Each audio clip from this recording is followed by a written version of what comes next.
हरे कृष्ण. आपण दुसऱ्या अध्यायाच्या 16व्या श्लोकापर्यंत मागच्या वेळी चर्चा केली होती. यामध्ये प्रामुख्याने आपण पाहिलं कालच्या सेक्शनमध्ये की कालच्या सेक्शनमध्ये मागच्या रविवारच्या सेक्शनमध्ये आपण पाहिलं की भगवंतांनी अर्जुनाला उपदेश करायला चालू केलं आणि चालू करता करता भगवंतांनी सांगितलं की ज्या गोष्टी शोक करण्यालायक नाही आहेत त्यासाठी तू शोक करतायस, तू मेलेल्या गोष्टी शोक करतायस, तू शरीरासाठी शोक करत आहेस. तर जे जे पंडित लोक असतात ते कधीच अशा गोष्टींसाठी शोक करत नाही. एक मिनिट. हम्म.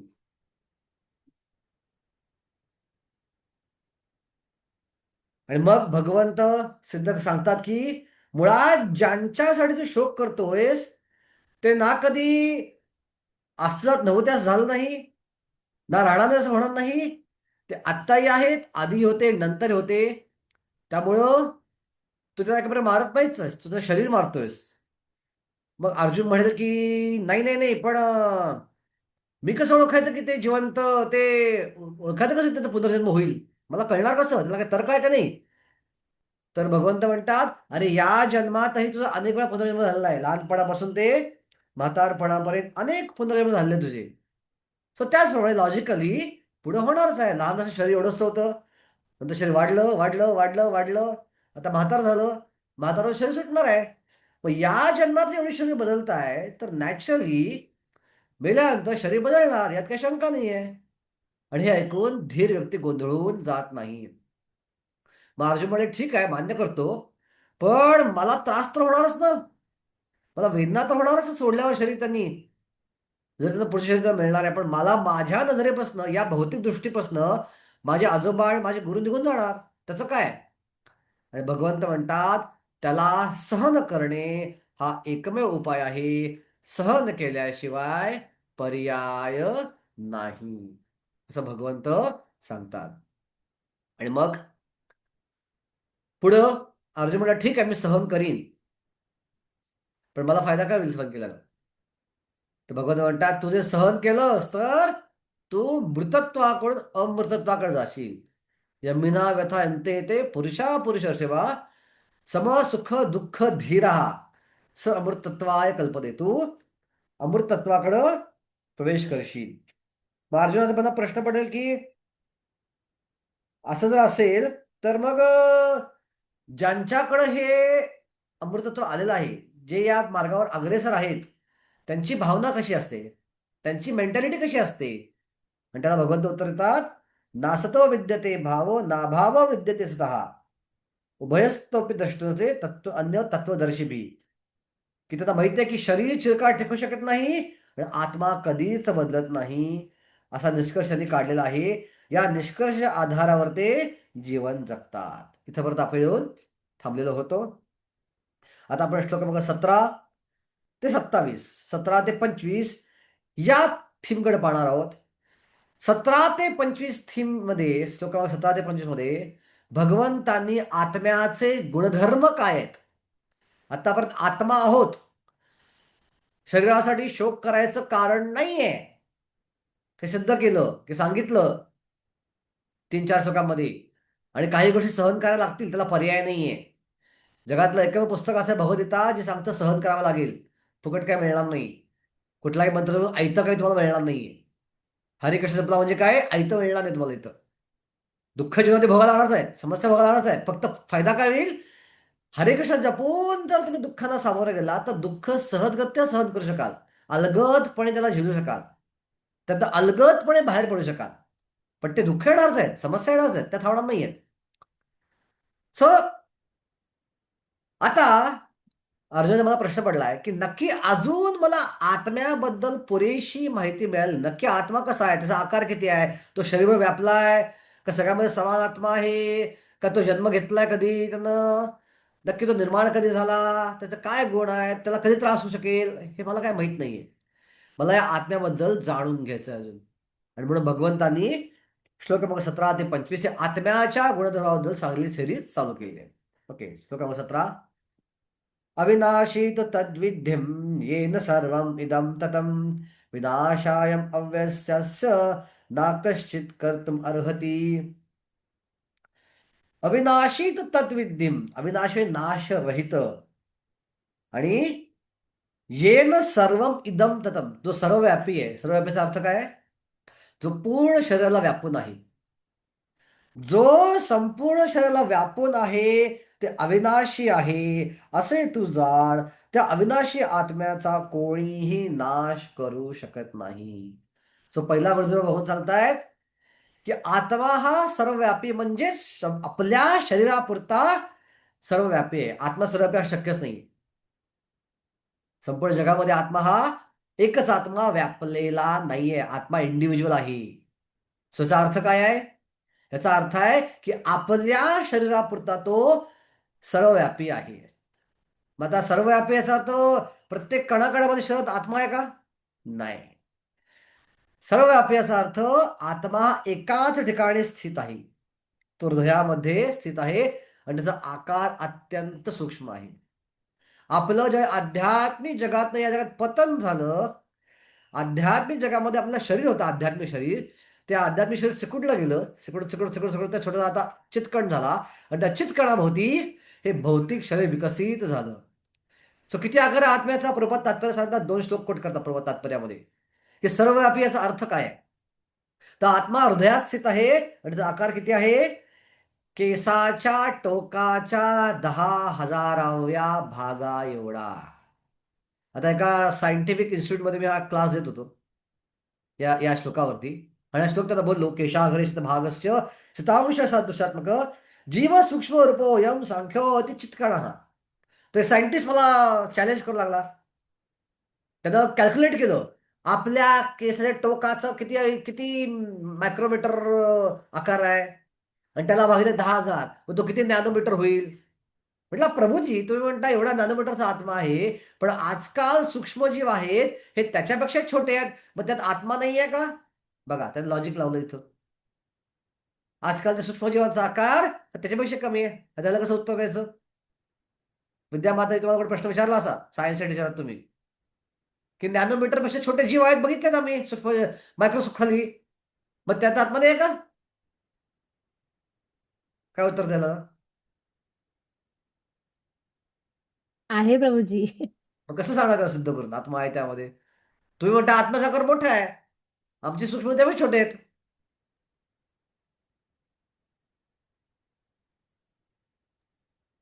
तो त्याहून पण सूक्ष्म असेल. हा, आपण त्याला सिद्ध करू. या श्लोकाच्या आधारे म्हणजे आपण जे सांगतोय, काय सांगतात? श्लोक काय सांगतोय? केसाच्या टोकाच्या 10,000 भाग आहे आत्मा. एक केस पकडला हातावरचा, आणि त्या हातावरच्या केसाचं एक टोक पकडलं मी, आणि टोक मी मोजलो ऍक्च्युली इन्स्ट्रुमेंट किती मिलीमीटर आहे किंवा मायक्रोमीटर आहे जे काय ते, आणि त्याला 10,000ने भागलं. तर जे काय इन्स्ट्रुमेंट आहे, जे काय मीटर येईल, तर लोक म्हणते की त्यापेक्षाही मायक्रो ऑर्गॅनिझम स्मॉल झालेले आहेत, आणि ते बघता येतात मायक्रोस्कोप खाली.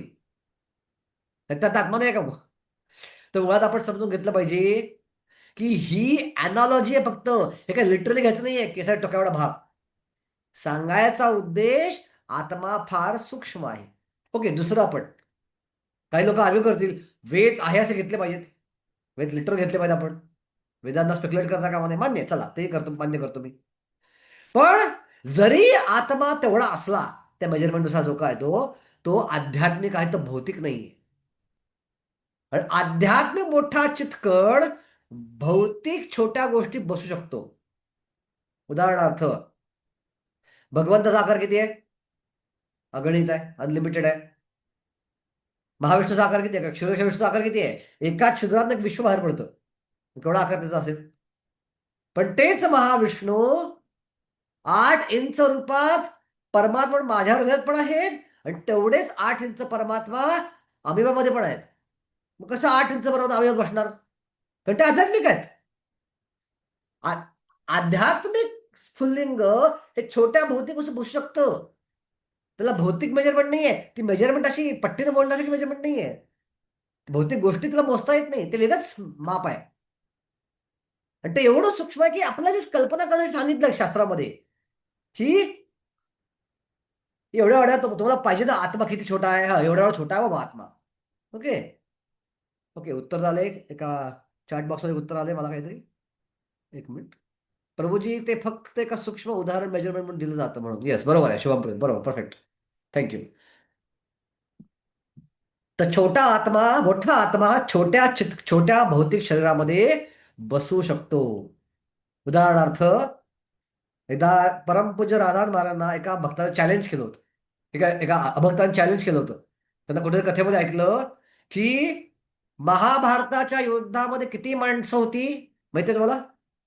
युद्धामध्ये किती माणसं होती, किती युद्ध जमा झाले होते, किती माणसं मेली महाभारत युद्धामध्ये 18 दिवसात? मला माहितीये, 166 कोटी. 166 कोटी माणसं कुरुक्षेत्रावर जमा झाली होती आणि 18 दिवसात मारली गेली. आता एका विद्वानाचा प्रश्न विचारला महाराजांना की महाराज, आपल्या देशाची लोकसंख्या हा 10 वर्षापूर्वीची घटना आहे. आपल्या देशाची लोकसंख्या 125 कोटी आहे. 10 वर्षावर 125 कोटी होते. आता 40 कोटी क्रॉस केलेला आहे आपण. आणि 166 कोटी म्हणजे आपल्या देशापेक्षा असं लोकसंख्या असली माणसं ते एका युद्धभूमीवर कशी बसतील महाराज? हे लॉजिकली पटत नाहीये. पण महाराज म्हणले, जर भगवंतांनी ठरवलं तर एका छोट्या पाण्याच्या थेंबामध्ये ते अख्खं विश्व बसू शकतात. सो जिथं भगवंत आहेत ना, तिथं इनकन्सिबिलिटी आहे. तिथं आपण कल्पना करू शकत नाही हे कसं होईल, काय होईल. ते होऊ शकतं, ते शक्य आहे, ते अशक्य नाही. का भगवंत इनकन्सिबल गोष्टी करू शकतात, हे आपण स्वीकारलं पाहिजे तिथं. आता आपण उदाहरण पाहू नाही. आपण उदाहरण पाहू द्वारका आणि अयोध्या या दोन धामांचं. आता कृष्ण पुस्तकात तुम्ही वाचता 10व्या स्कंदामध्ये, कृष्णा बुकमध्ये, की द्वारका धाम जे आहे त्याला एक विशिष्ट लांबी आणि विशिष्ट रुंदी आहे. आणि त्याला एक भिंत पण होती. त्याचा आकार बघितला आपण तर फार फार आपण मुंबईतला आपण चौपाटीपासून ते दादरपर्यंत एवढा आकार द्वारकेचा ऍक्च्युअल जो पुस्तकात दिलाय. आता नुसतं कृष्णाची फॅमिली बघितली, आपण भगवंताची फॅमिली बघितली, तर 16,000 महाल फक्त भगवंताच्या राण्यांचे होते. उग्रसेन राजा जो होता त्याच्याकडं 1 कोटी फक्त सुरक्षा रक्षक होते. आणि भगवंताच्या मुलांचा विचार केला तर प्रत्येक बायकोपासून 10 मुलं होते, म्हणजे 16 लाख मुलं होती. आणि प्रत्येक मुलाकडे एक महाल होता. हे फक्त भगवंताची फॅमिली झाली. बाकी फॅमिलीचा विचार केला तर द्वारका केवढं होईल? की एवढं सगळं द्वारकेत कसं काय बसेल? अशक्य प्रश्न. बसू शकतं, कारण द्वारका धाम भौतिक धाम नाहीये, ते आध्यात्मिक धाम आहे. ओके, वृंदावनचं उदाहरण पाहू आपण. वृंदावन केवढंच आहे, आपण जो बघितलं सांगितलं वृंदावन, बऱ्याच लोकांनी बघितलं वृंदावन. केवढं आहे वृंदावन? 84 कोस फक्त, आकारात बघितलं तर आपल्या भौतिक दृष्टिकोनातून. आणि त्या वृंदावनातल्या एका छोट्या भागामध्ये ब्रह्मदेवांना भगवंतांनी काय दाखवलं? सगळ्या गायी आणि सगळे मित्र जे भगवंत होते ते ब्रह्मदेवासमोर नारायण रूपात आले आणि ब्रह्मविमोचलेमध्ये. आणि प्रत्येक छिद्रात त्या नारायणाच्या एक एक विश्व बाहेर पडलं. सो अब्जावधी विश्व ब्रह्मदेवा समोर होते. आणि ते विश्व महाराज म्हणतात अशी झिप फाईल मध्ये कम्प्युटरची कंप्रेस केलेली. शॉर्ट मध्ये दाखवलं नाही, ऍक्च्युअल डायमेन्शनची, एक्झॅक्ट आकाराची विश्व. आणि सर कुठे भेटत होतं? वृंदावन छोट्या गावामध्ये, जे पृथ्वीवरती आहे, भारतामध्ये, उत्तर प्रदेशात, मथुरा जिल्ह्यामध्ये. आता एवढं सगळं वृंदावन कसं बसेल? नाही पण शक्य, शक्य आहे. कारण या सगळ्या गोष्टी आध्यात्मिक स्तरावरती आहेत, या भौतिक स्तरावर नाही आहेत. रासलीलेमध्ये किती गोपी होता माहितीये? भगवंत रासला खेळली, किती गोपी होत्या त्यात माहितीये? आकार संख्या माहितीये कोणाला? हम्म? दिवलकर माताजी माहितीये का? हम्म. शिवम प्रभू माहितीये संख्या किती होती गोपींची? प्रभूजी 100. परत सांगा, प्रश्न काय होता? वृंदावनामध्ये भगवंतानी वंशी वटावर रासला खेळली. हा, त्या रासलीमध्ये ज्या गोपी होत्या त्यांची संख्या किती होती माहितीये? 16,108. नाही नाही नाही नाही. करोडो. म्हणजे ते बिलियन्स मध्ये सांगतात, 16 बिलियन काहीतरी सांगत होते. 100 कोटी. 100 कोटी. हा, 100 कोटी गोपी होत्या एका छोट्या वृंदात उभ्या नाहीत, नाचतायत भगवंताबरोबर, नाचतायत. कसं शक्य आहे? शक्य आहे. त्या गोपी आध्यात्मिक आहेत, भगवंत आध्यात्मिक आहेत, आणि ते वृंदावन धाम पण आध्यात्मिक आहे.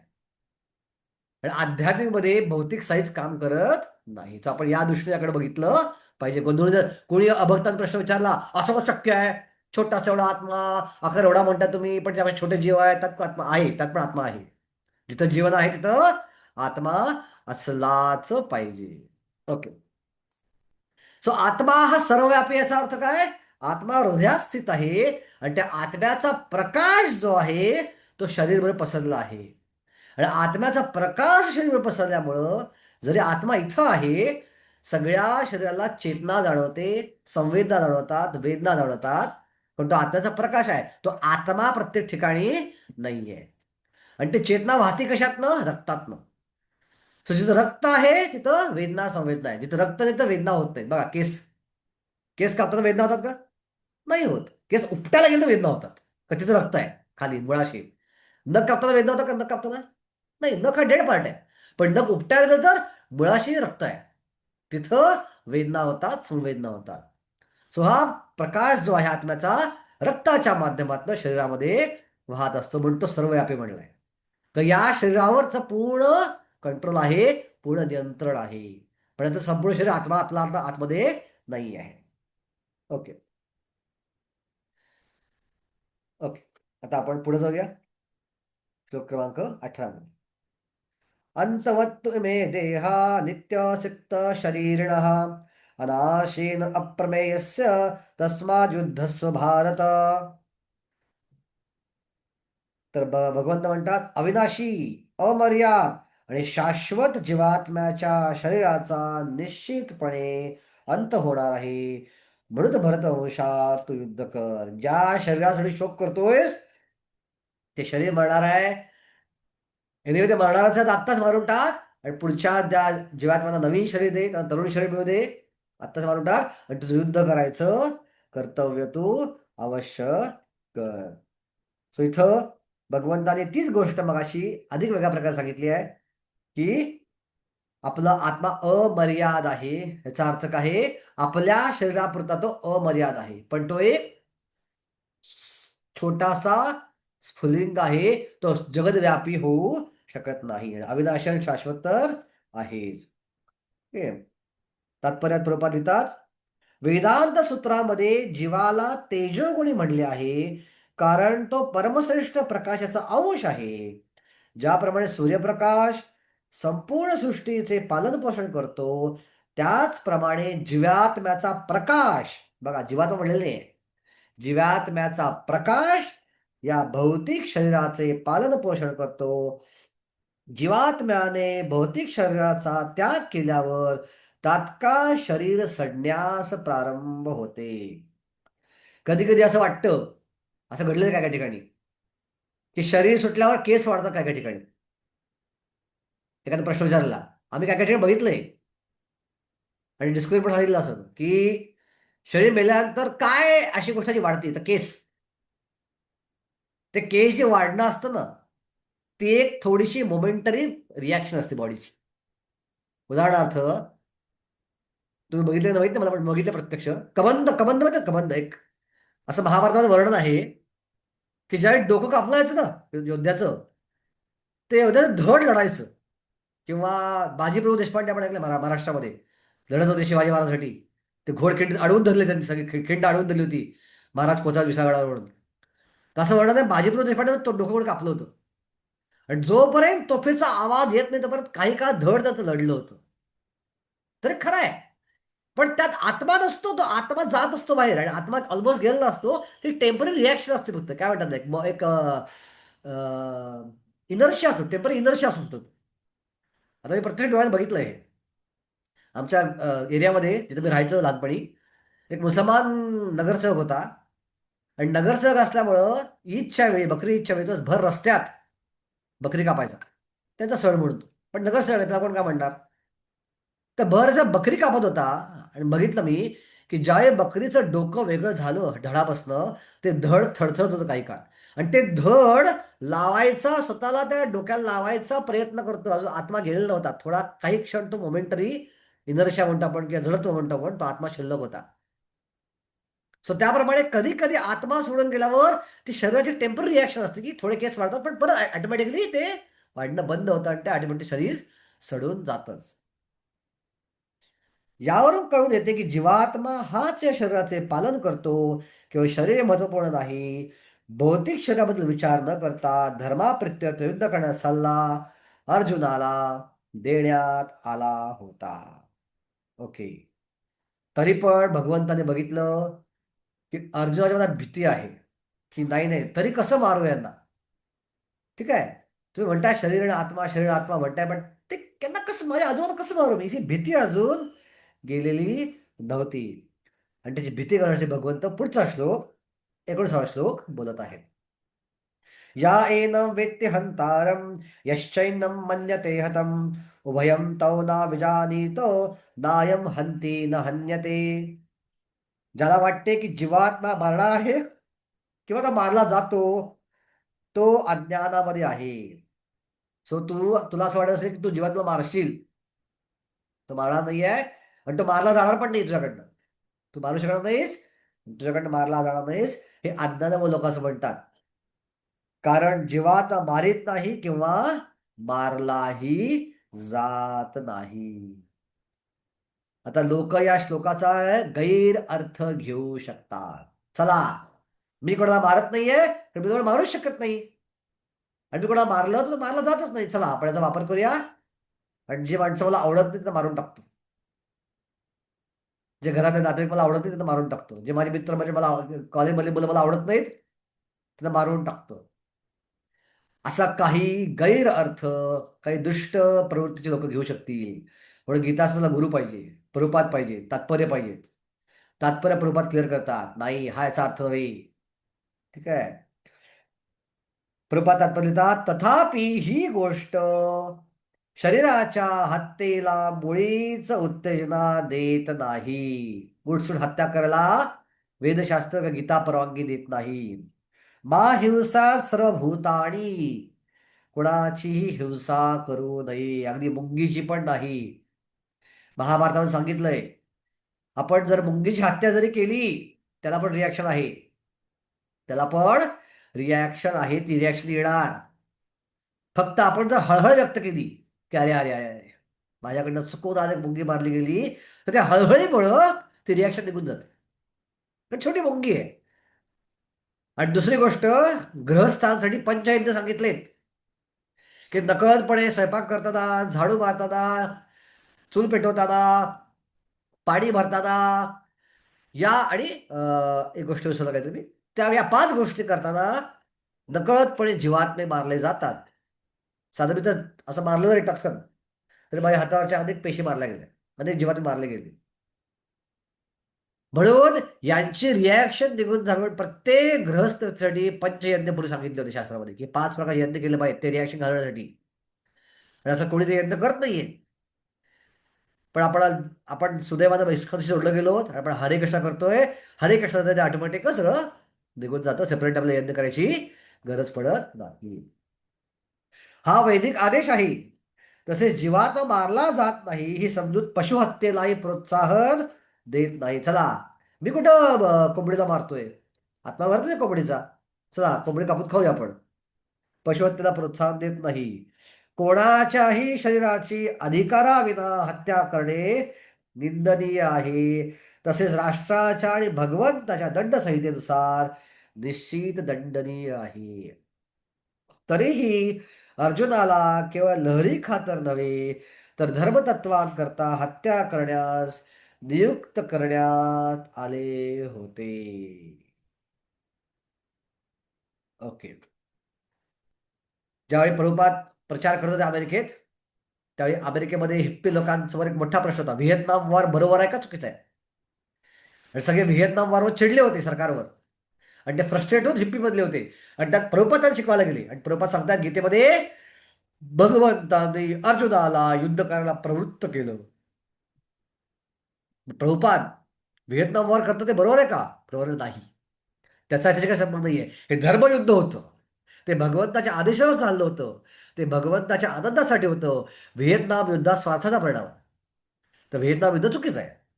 सो कोणती हत्या बरोबर आहे? जी भगवंताच्या आदेशानुसार उच्च कार्यासाठी केलेली हत्या, ही हत्या ही अहत्या असते. पण स्वार्थासाठी केलेली कोणती हत्या ही हत्याच ठरते. ओके. आता आत्मा नक्की शाश्वत आहे का नाही, भगवंताने सांगितले का प्रकारे, पण क्लॅरिटी नाही अर्जुनाला की नक्की आत्मा शाश्वत आहे का नाही. कधी आत्मा निर्माण झाला, कधीतरी असा एक वेळ असला आत्मा निर्माण झाला असेल, कधीतरी अशी एक वेळ असेल ना की आपण जन्म घेतला असो भगवंताच्या पोटातनं. अशी कधीतरी वेळ असेल ना की मला निर्माण केलं गेलं असेल आत्म्याला, भले भगवंताने केलं असेल. भले तर मला प्रश्न मुलं की ज्यावेळी आत्मा निर्माण झाला तेव्हा असंच का झालं. आत्मा निर्माण होत नाही. आत्मा हा आहेच काय, आपल्याला निर्माण केले गेलं नाहीये, आपण कायमच आहोत. आणि तेच भगवंतानी इथं पुढच्या श्लोकामध्ये पुढचा गुणधर्म सांगितला आहे, श्लोक क्रमांक 20 मध्ये.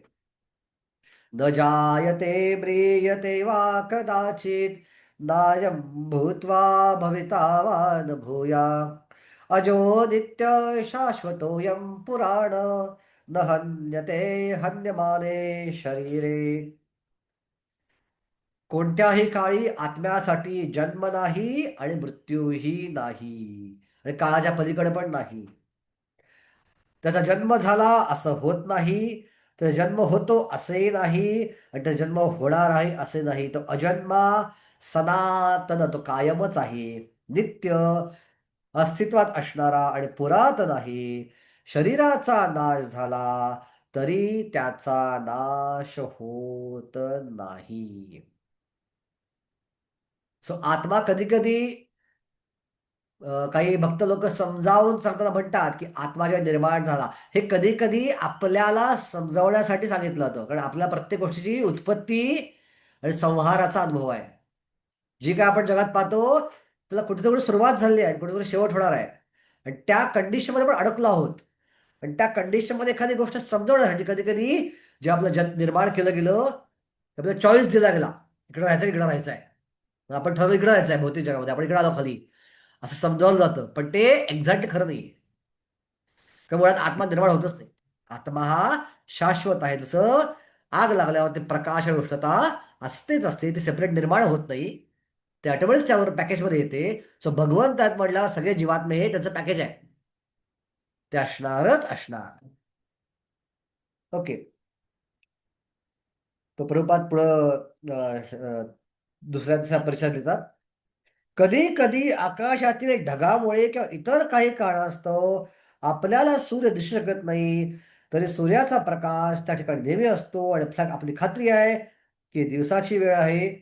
अगदी पहाटे थोडासा प्रकाश जरी आकाशात दिसला तरी सूर्य आकाशात आहे असे आपण समजू शकतो. त्याप्रमाणे सर्व शरीरांमध्ये, मग तो मानव असो अथवा पशु, सर्वांमध्ये चेतना ही असतेच. आणि यावरून आपण आत्म्याची उपस्थिती जाणू शकतो. तरीही आत्म्याची चेतना परमात्म्याच्या चेतनेहून भिन्न आहे. कारण परमात्म्याला भूत, वर्तमान, भविष्याचे पूर्ण ज्ञान आहे. व्यक्तिगत जीवात्म्याच्या चेतनेचा विस्मरण होण्याकडे कल असतो. जेव्हा तो वास्तविक स्वरूपाला विसरतो तेव्हा तो श्रीकृष्णांच्या दिव्य उपदेशाद्वारे ज्ञान आणि प्रबुद्धता प्राप्त करतो. परंतु जीवात्म्याप्रमाणे श्रीकृष्ण विस्मरणशील नसतात. जर ते विस्मरणशील असते तर भगवद्गीतेने श्रीकृष्ण शिकवणूक निरुपयोग ठरली असते. सो दोन प्रकारचे आत्मे आहेत. एक आहे शाश्वत आत्मा जो आहे परमात्मा किंवा विभू आत्मा, आणि दुसरा आहे अनुरूप आत्मा किंवा जीवात्मा. एक विसरू शकतो स्वतःला, एक कधीच विसरत नाही. ओके. आता पुढील अध्यायामध्ये सांगितल्याप्रमाणे श्रीकृष्ण हेच परमात्म्याचे उगमस्थान आहेत, हे पुढे आपल्या 13व्या अध्यायामध्ये भगवंत समजावून सांगणार आहे. ओके. अजून काय गुणधर्म आत्म्याचा, आता आत्म्याची उत्पत्ती कळली, ती कधीच झालेली नव्हती, ती कायम शाश्वत आहे. अजून काय गुणधर्म आहे. ओके. वेद विनाशिनं नित्यं य एनम अजम अव्ययम कथम स पुरुषा पार्था कम घातयति हंति किम. हे पार्थ, जो व्यक्ती जाणतो की आत्मा अविनाशी, शाश्वत, अजन्म आणि अव्यय आहे, तो कोणाला कसा मारील किंवा कोणाला कसा मरवील. मग सांगितली गोष्टच भगवंताने सांगितली आहे. कारण का, जो शिक्षक असतो त्याचा स्वभाव असतो की एकच गोष्ट समजवण्यासाठी एकच गोष्ट वारंवार समजावून सांगावी लागती, वारंवार बोलावी लागती. एकदा बोलून कळत नाही. विद्यामाताजी, तुम्ही एक गोष्ट किती वेळा सांगता समजावून मुलांना? एक गोष्ट किती वेळा बोलता? तुझा कुठला विषय आहे? मी इंग्रजी घेते प्रभू. मग एक गोष्ट ग्रामरचे रूल्स शिकवत्या मला समजा, हो. किती वेळा एक गोष्ट सांगायला लागतं मला? खूप वेळा सांगावी लागते. तर लक्षात राहत नाही, समजत नाही. सो अर्धा चेहरा, आणि चेहरावरून कळतं मुलांचा की पोरं गोंधळली आहेत, पोरांना डोक्यामध्ये घुसलेलं नाहीये. सो भगवंत एक आदर्श शिक्षक म्हणून काम करतात. एक आदर्श शिक्षक कसा असला पाहिजे, की शिकवायचं असेल तर एकच गोष्ट वारंवार सांगायची तयारी पाहिजे, जोपर्यंत समजत नाही. भगवद्गीते शेवटी भगवंत सांगतात की अर्जुन, मी तुला गीता सांगितली आहे, विचार करायचा, आणि यथ इच्छित तथा करू. तू विचार कर, भगवंत विचार कर, आणि काय कळलंच तर विचार मला. जर अर्जुन म्हटलास मला काहीच कळलेलं नाहीये, तर भगवंत तीच गीता सांगायला परत तयार होते. हा भगवंता स्वभाव आहे. भगवद्गीता किती वेळा सांगितली गेली महाभारतामध्ये माहितीये कोणाला? भगवद्गीता टोटल 3-4 वेळा सांगितलेली आहे महाभारतामध्ये. ही पहिली गीता जी कृष्णाने अर्जुनाला सांगितली. दुसऱ्यांदा युधिष्ठिर महाराजांनी कृष्णाला प्रश्न विचारला युद्ध झाल्यानंतर, राजा बनल्यानंतर, असंच की भगवान श्रीकृष्ण, तुम्ही अर्जुनाला गीता सांगितलीत, मला पण सांगा परत, मला पण ऐकायची इच्छा परत. आणि भगवंतांनी परत सगळी गीता रिपीट केली युधिष्ठिरला. नंतर भीष्मदेवांना युधिष्ठिर प्रश्न विचारला की जे ज्ञान भगवंताने अर्जुनाला दिलं ते तुम्ही मला परत द्या. भीष्मदेवाने परत गीता रिपीट केली युधिष्ठिरला. आणि एवढं सगळं झाल्यानंतर एके दिवशी कृष्ण आणि अर्जुन असंच फिरायला गेले होते जंगलामध्ये, असंच पिकनिकला गेले, फिरायला गेले. आणि तिथं कृष्णाला अर्जुन म्हणतो की मला युद्धभूमीवर तुम्ही गीता सांगितली होती, माझे काही श्लोक विसरलेत, मला परत सांगा. तर भगवंताच्या डोक्याला हात मारला, म्हटले अरे त्याच त्या गोष्टी परत विचारतोस का मला तू? पण जरी असं बोलले भगवंत, तरी पण भगवंताने परत ती गीता अर्जुनाला सांगितली. अख्ख्या महाभारतामध्ये 4 वेळा भगवद्गीता येते 1,00,000 श्लोकांमध्ये. ही पहिली गीता आपण जी वाचतोय ती बघा, किती संयम आहे बघा भगवंताचा. प्रचारकानं आणि शिक्षकानं दोघांना लक्षात ठेवलं पाहिजे. तुम्ही दोन्ही आहात, प्रचारक पण आहात, शिक्षक पण आहात. मी फक्त प्रचारक आहे, पण तुम्ही दोन्ही भोगीत सगळे आहात. की आपल्या घरातल्या मुलांना, शाळेतल्या मुलांना, आणि जे निरागस लोक आपल्याकडे प्रश्न विचारतात त्यांना आपण जे प्रचार करतो, किती संयम ठेवावा लागतो. चिडून कळते, कळत नाही का तुला, किती वेळा सांगितलं, तेच तेच तेच ते विचारतो, असं बोलून चालत नाही. तिथे संयम ठेवावा लागतो. ओके.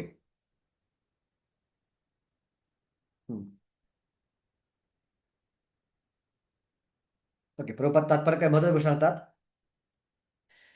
प्रत्येक गोष्टीत उपयुक्तता असते, त्याचप्रमाणे हिंसेची उपयुक्तता असते. आणि हिंसेचा उपयोग कसा करायचा हे ज्ञानी व्यक्तीवर अवलंबून असते.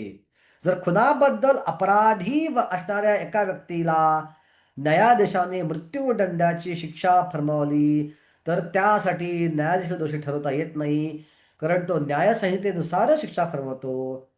खुनी व्यक्तीला देहांताची सजा देण्यात यावी याची पुष्टी मनुसंहितेत करण्यात आली आहे, कारण असे केल्यामुळे त्याने पूर्वजन्मी केलेल्या पापाबद्दलला दुःख भोगावे लागणार नाही. आजकाल एक नवीन फॅशन येते की बऱ्याच देशांमध्ये मृत्यूदंड हे अवॉइड अवॉइड करतात.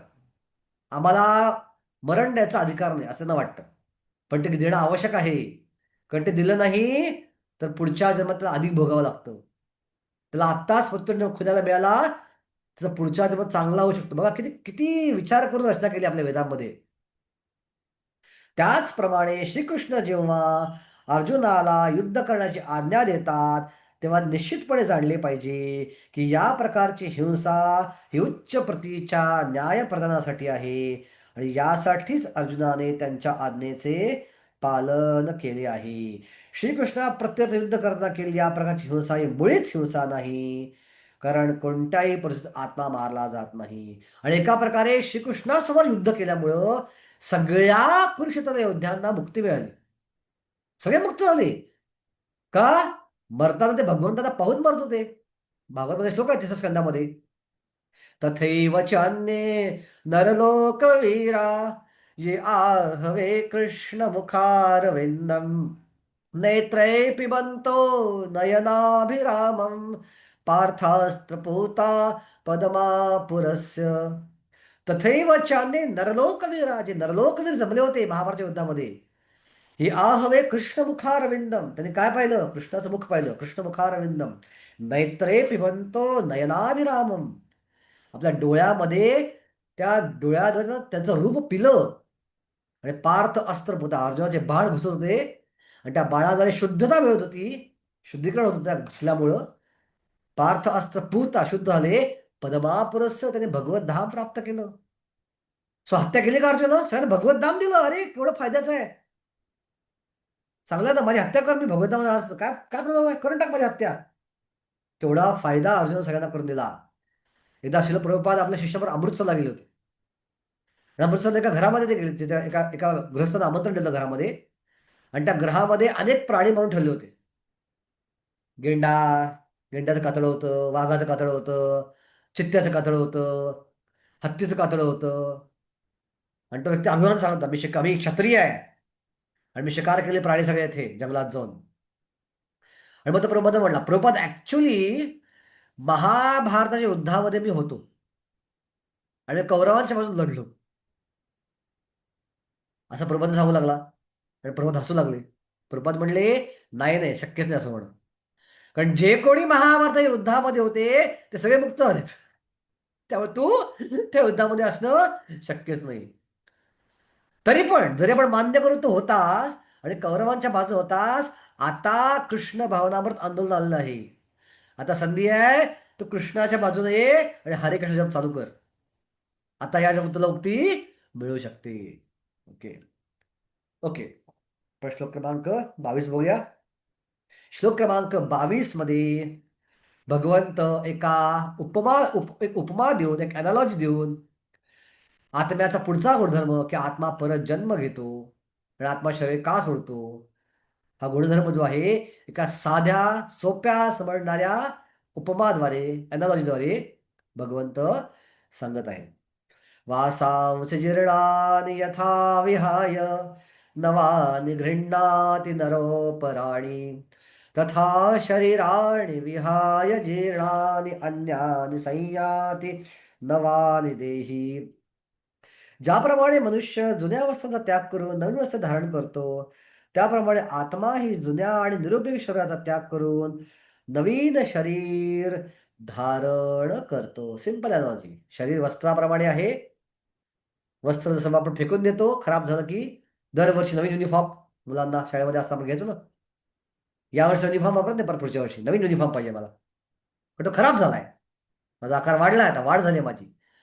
सो त्याचप्रमाणे आत्मा ही चेतनेच्या स्तरानुसार शरीररूपी वस्त्र फेकून देतो आणि ज्या चेतनेचं वस्त्र आतमध्ये ऑलरेडी तयार झाले त्या प्रकारचं वस्त्र तो धारण करतो.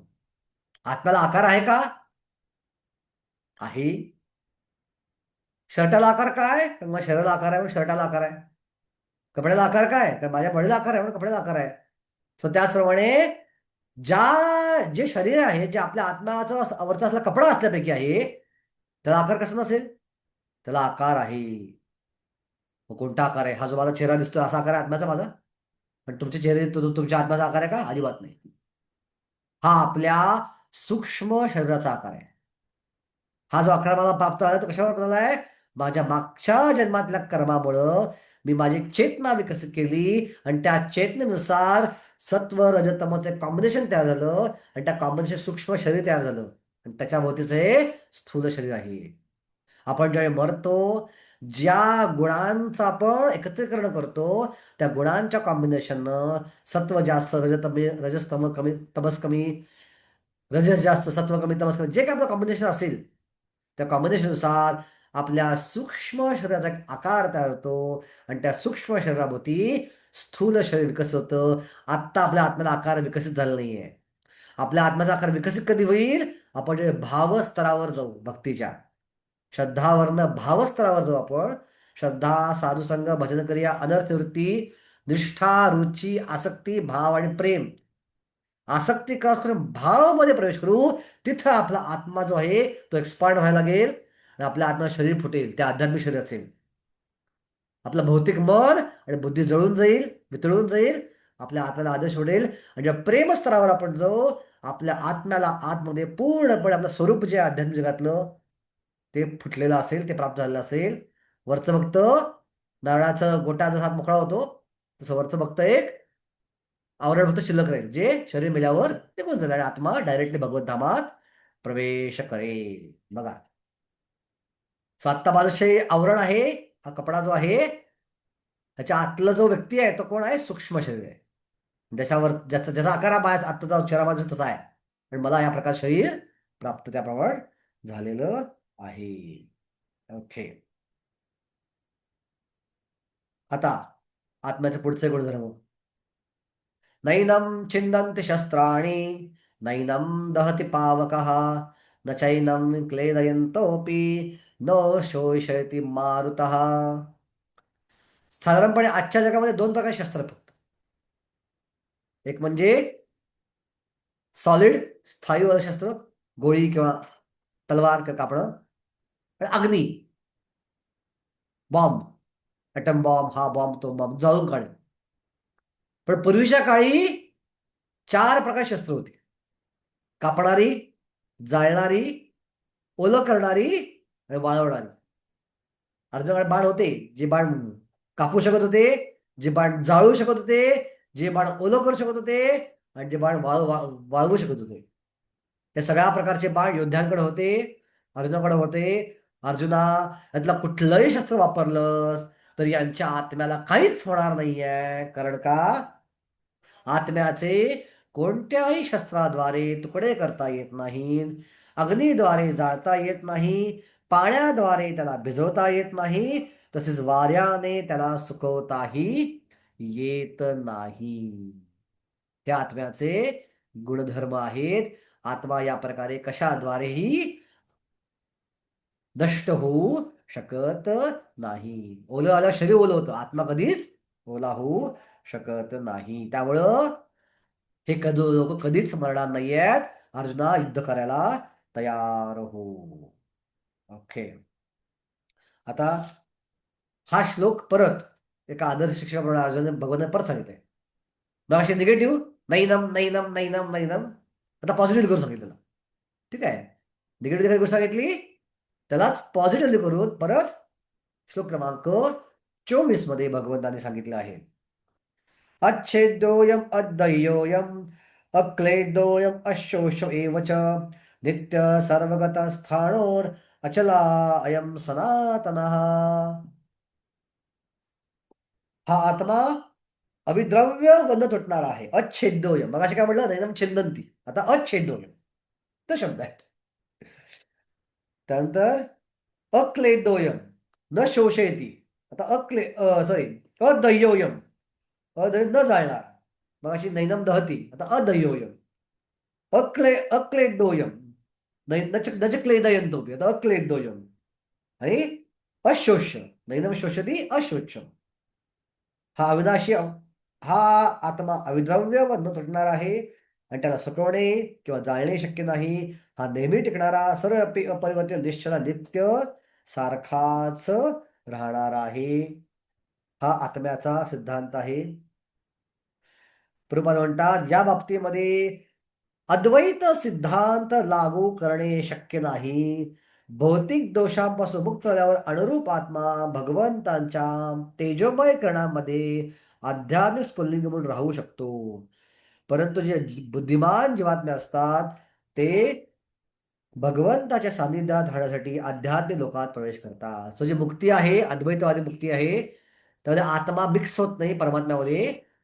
तो स्वतंत्र असतो. जसा हिरवा पक्षी हिरव्या झाडावर बसला तर एकच असं वाटतं, पण तो पक्षी स्वतंत्र आहे आणि झाडही स्वतंत्र आहे.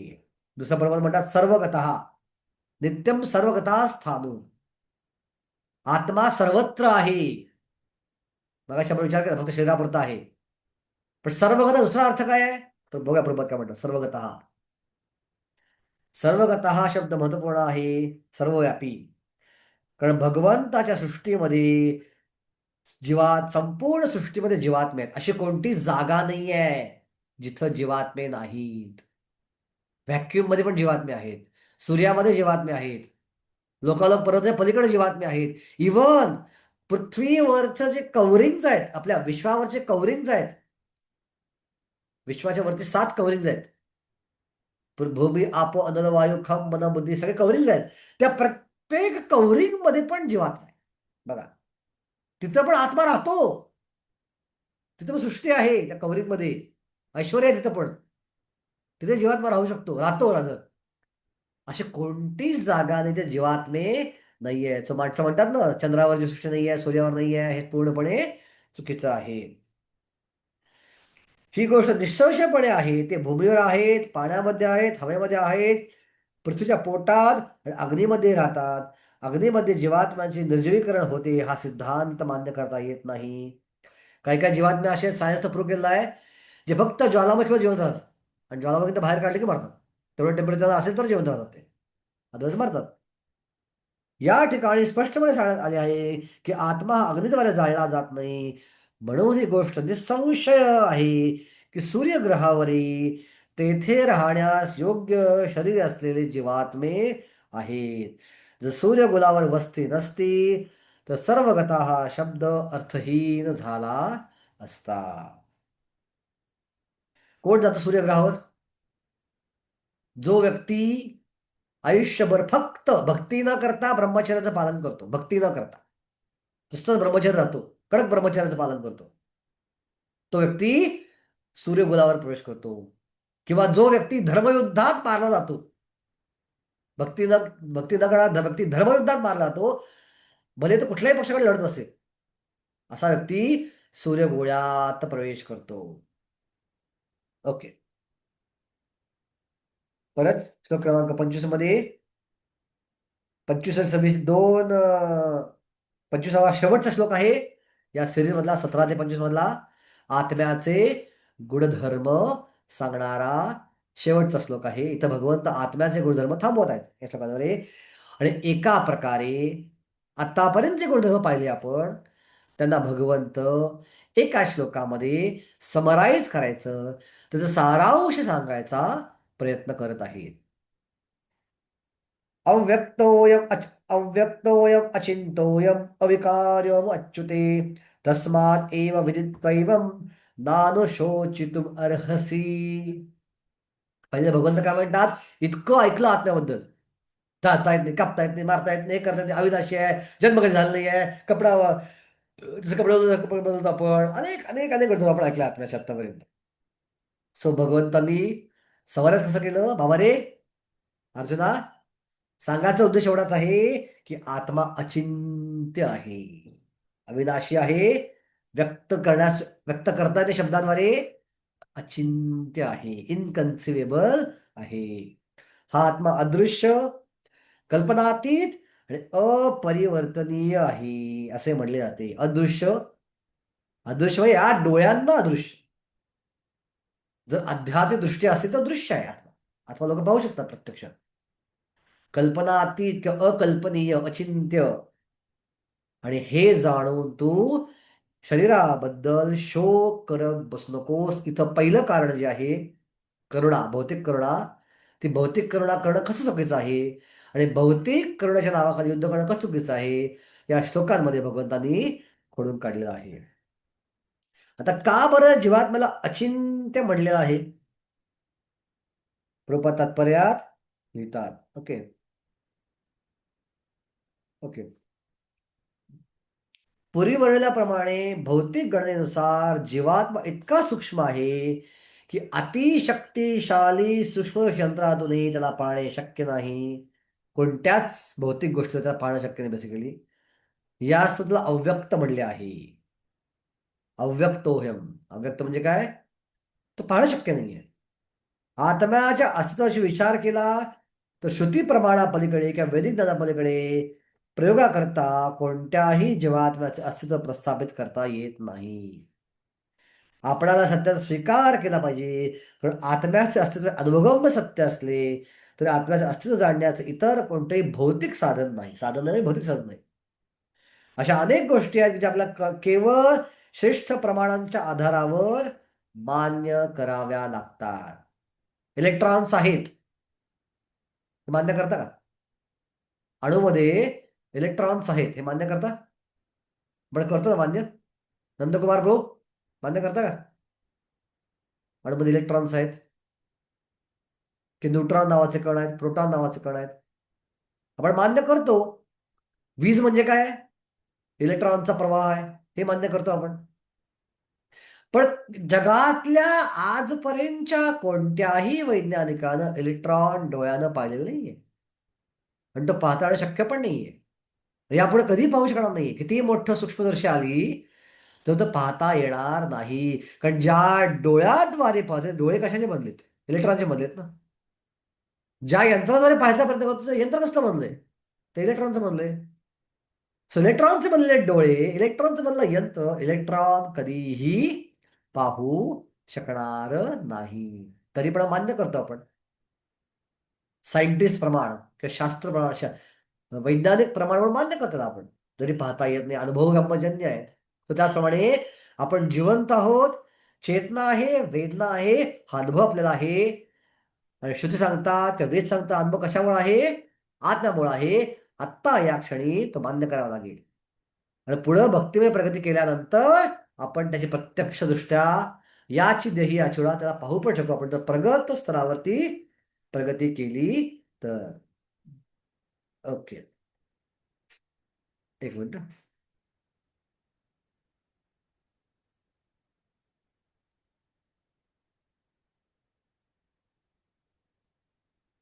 सेकंड.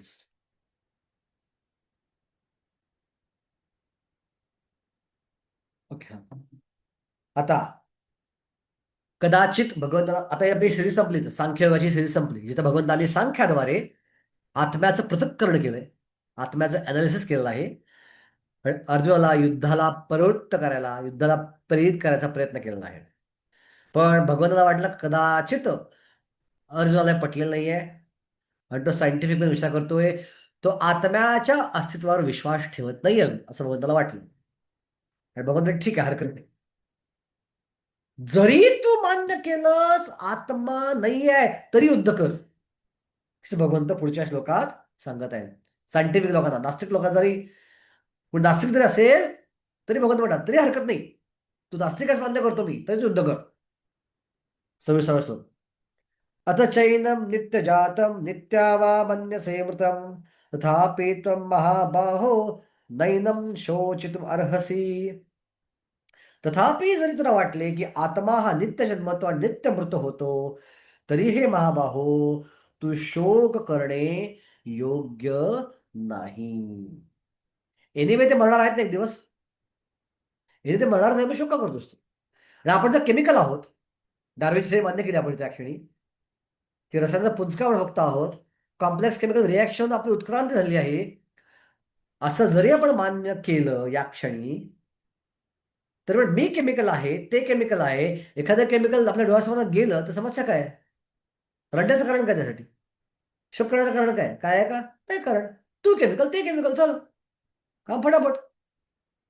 या केमिकल घालो, दुसरं केमिकल येऊ दे. अल्टिमेटली तू केमिकल्स आहेस.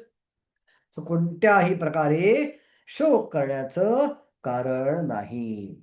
दुसऱ्या परिस्थितीत प्रभुपाद लिहितात, वैभाषिक तत्वज्ञानाप्रमाणे जरी आत्म्याच्या अस्तित्वावर अर्जुनाचा विश्वास नसला तरी त्याला शोक करण्याचे काहीच कारण नाही. रसायनांचा ठराविक साठा नष्ट झाला म्हणून कोणी शोक करत नाही किंवा आपले नियत कर्म करणे थांबवत नाही. उलट पक्षी आधुनिक विज्ञानात आणि वैज्ञानिक युद्धात शत्रू विजय प्राप्त करण्यासाठी अनेक टन रसायने वाया घालली जातात. वैभाषिक तत्वज्ञानाप्रमाणे शरीराच्या नाशाबरोबर सुद्धा कधी आत्माही नाश पावतो, म्हणून कोणत्याही परिस्थितीत अनुरूप जीवात्म्याबद्दल वैदिक निष्कर्ष अर्जुन स्वीकारला किंवा त्यांना आत्म्याचे विश्वास ठेवला नाही, तरी त्याला शोक करण्याचे काहीच कारण नाही. या सिद्धांताप्रमाणे ज्या अर्थी अनेक प्रत्येक क्षणी जडद्रव्यापासून असंख्य जे उत्पन्न होत आहेत आणि क्षणोक्षणी तितके जे नष्ट होत आहे, त्या अर्थी अशा घटनांबद्दल दुःखी होण्याची आवश्यकताच नाही, काय टेन्शन घ्यायचं कारण नाहीये. सो अर्जुनाची ही मेंटॅलिटी पण भगवंतानी इथं खोडून काढली. आता अर्जुन विचार करतोय, नाही नाही नाही नाही, मी असं काही विचार करत नाहीये, पण मला ना मी एक थिअरी ऐकली, एक फिलॉसॉफी आहे, कर्ममीमांसा फिलॉसॉफी. ऐकलंय कोणी? कर्ममीमांसा तत्वज्ञान, जे जैमिनी ऋषींनी मांडलं. 6 फिलॉसॉफी फेमस आहेत. न्याय, वैशेषिक म्हणजेच कणादृष्टीने मांडली आण्विक थेरी, सांख्य, त्यानंतर मीमांसा, योग आणि वेदांत, या 6 थेरी आहेत. परत सांगतो, न्याय, वैशेषिक, सांख्य, मीमांसा, योग, पतंजल योग आणि वेदांत. आणि प्रत्येक लेवलला अंडरस्टँडिंग ते वाढत वाढत चाललंय. सो मीमांसक जे लोक असतात ते आत्म्यावर विश्वास ठेवतात, पण त्यांचं अंडरस्टँडिंग काय आहे की भगवंत नाही आहेत, परमेश्वरावर कोण नाही आहे, आणि आत्म्याचं एकच उद्दिष्ट आहे एन्जॉय करणं. आत्ता इथं कर्म करणं, कर्म करून ते स्पेंड करणं, स्वर्गामध्ये एन्जॉय करणं, परत जन्म घेणं, परत कर्म करणं, परत एन्जॉय करणं, परत खाली येणं, परत जन्म करणं, एन्जॉय करणं, खाली येणं, हे चक्र चालू ठेवणं, हेच आत्म्याचं कर्तव्य आहे. आणि म्हणते काय म्हणतात, जन्म झाला मेलला आहे, मेलला परत जन्म घेतो. पण वेदांत तत्वज्ञान काय सांगतो, नाही असं नाहीये. जन्म झालेला मरतो हे खरं आहे, पण मेलेला जरुरी नाही जन्म घेईल, मेलेला भगवत धामात पण जाऊ शकतो. आणि कोणी भगवत धामात गेला त्याला परत जन्म नाहीये. परत जन्म नसल्यामुळं हे तत्वज्ञान इथं लागू पडत नाहीये. सो मीमांसकाचं तत्वज्ञान जे आहे ते जरी स्वीकारलं अर्जुना, तरीही तुला शोक करायचं कारण नाही आहे. हे जर मेले ते स्वर्गात जाणार आहेत, प्रॉब्लेम काय तुला? आणि स्वर्गात जो अधिक एन्जॉय करणार आहेत. सो त्याचा तोटा करत नाहीयेस, फायदाच करतोयस, युद्ध कर. श्लोक क्रमांक 27 मध्ये हे कर्ममीमांसा तत्वज्ञान जे आहे ते भगवंतांनी खोडून काढलेलं आहे. जातस्य हि ध्रुवो मृत्यो ध्रुवं जन्म मृतस्य च तस्मात् अपरिहार्थेन नात्वं शोचितुमर्हसि. जो जन्मला आहे त्याचा मृत्यू निश्चित आहे, आणि जो मृत झाला आहे त्याचा जन्म निश्चित आहे. म्हणून तुझ्या अपरिहार्य कर्तव्य पालनात तू शोक करणे योग्य नाही. मनुष्याला आपल्या आयुष्यातील कर्मानुसार जन्म घ्यावा लागतो, आणि अशा कर्माचा एक कालावधी संपला की दुसऱ्या कालावधीसाठी त्याला पुन्हा जन्म घ्यावा लागतो. अशा प्रकारे जन्म आणि मृत्यूचे चक्र मोक्षाच्या अभावी एकामागे फिरत जाते. अनावश्यक खून, हत्या आणि युद्ध या गोष्टी या जन्ममृत्यू चक्रावर समर्थ्य ठरत नाहीत, पण त्याचबरोबर न्याय व्यवस्था आणि सुव्यवस्थासाठी हिंसा आवश्यक आहे. अर्जुन आपले योग्य कर्तव्य पालन करीत असल्याने आपल्या नातेवाईकाच्या हत्येमुळे त्याने दुःखी आणि भयभीत का व्हावे? कायदा भंग करणे हे त्याला योग्य वाटत नव्हते, कारण त्यामुळे ज्या पातकांची त्याला भीती वाटत होती त्याची फळे त्याला भोगावी लागणार होती. आपल्या योग्य कर्तव्यात कसर केल्याने तो आपल्याच नातलगाचा मृत्यू टाळू शकत नव्हता, आणि या प्रकारे चुकीच्या क्रमपथाचा अवलंब केल्याने त्याचेच पतन झाले असते. सो अर्जुना, तुझा सिद्धांत चुकीचा आहे. तू शोक करू नकोस, युद्ध करायला तयार हो. ओके. जरी तू आत्म्यावर विश्वास ठेवते, परत दुसऱ्यांदा आत्मविश्वास ठेवत नाहीस तरी युद्ध कर. का? 28 श्लोकात भगवंत सांगतो बघा, भगवंत येणं केलं प्रकारे ना अर्जुन युद्ध करायचं प्रवृत्त करतायत. अव्यक्तानि भूतानि व्यक्तामध्यानि भारत अव्यक्त निधनान्येव तत्र का परिदेवना. समस्या प्रारंभी असतात, प्रारंभी असतात अव्यक्त असतात, मध्यावधी व्यक्त असतात, आणि विनाशात पुन्हा अव्यक्त होतात. म्हणून शोक करण्याची काय आवश्यकता?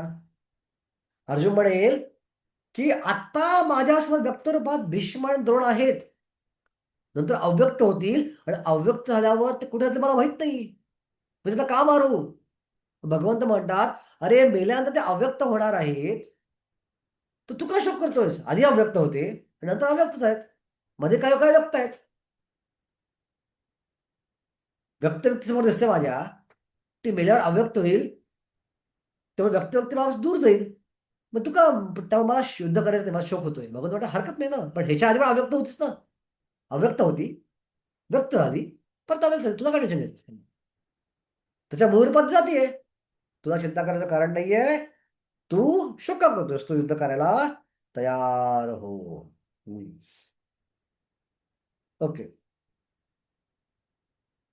इथं या ठिकाणी 6 सिद्धांत सांगितले आहेत आपल्या शरीराची, की आत्म्याच्या असं विश्वास ठेवणारे आणि विश्वास न ठेवणारे असे तत्वाने 2 वर्ग जरी मानले तरी दोहोंच्या दृष्टीनेही शोक करण्याचा प्रश्न उद्भवतच नाही.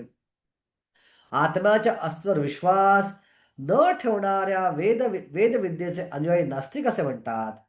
तरीही केवळ वादविवाद करता हा नास्तिकवादी सिद्धांत आपण स्वीकारला तरी शोक करण्याचे काहीच कारण नाही.